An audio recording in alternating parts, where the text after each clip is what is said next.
स्वरूपं पुरुषं पुराणं सुतेजसा पुरित विश्वमेकं राजाधिराजा रविमण्डलस्थं विश्वेश्वरं रामं भजामि। विश्वेश्वरं रामं भजामि। मैं केवल एक ही निवेदन करता हूँ संसार के मनुष्यों से, मैं उनको बताना चाहता हूँ कि एकमात्र जो सच्चा सुख है विश्वेश्वरम राम भजामि, केवल राम जी का भजन कर, राम जी की भक्ति कर, राम जी के नाम का स्मरण कर, तेरा कल्याण हो जाएगा। यदि तू संसार में भटक रहा है और संसार के भोग विलासों में इसी प्रकार से भटकता रहेगा तो कभी तुझे आनंद की प्राप्ति नहीं होगी, कभी तेरे मन को शांति नहीं मिल सकती है। इसी प्रकार से भटकता रहेगा। एक दिन हमारा जीवन क्या है? आपने कभी विचार किया ये जीवन कब तक सुरक्षित है? कब तक हम सुरक्षित है? ये सांसें जो चल रही है किसकी कृपा से चल रही है? ये भी तो भगवान की कृपा से चल रही है।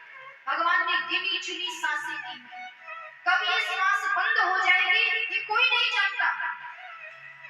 आज इस समय इस टाइम पर मैं आपको कथा श्रवण करा रही हूँ, आप कथा श्रवण कर रहे हैं इसी समय, लेकिन कल की कोई गारंटी ले सकता है?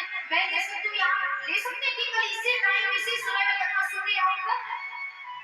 क्योंकि कल का तो कोई भरोसा ही नहीं है, कल का तो कोई जानता ही नहीं। जीवन की कोई गारंटी नहीं है, सांसों की कोई गारंटी नहीं है। हमारा जीवन क्या है? एक बहुत बड़ा अजगर सर्प है, उसने अपना विशाल काय मुख खोल करके रखा है और वो अजगर सर्प ही हमारा काल है। हम सब उसके मुख में बैठे हुए हैं, काल के मुख में बैठे हुए हैं।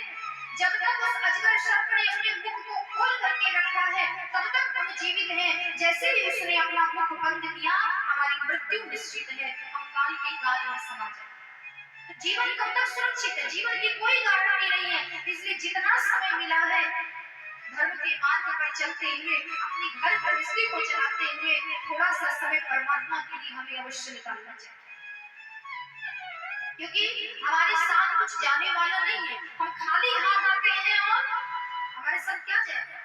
आते तो खाली हाथ है लेकिन जाएगा क्या? हमने जो जीवन भर कर्म किया है अच्छा या बुरा, उसी कर्म का फल ही हमारे साथ जाएगा।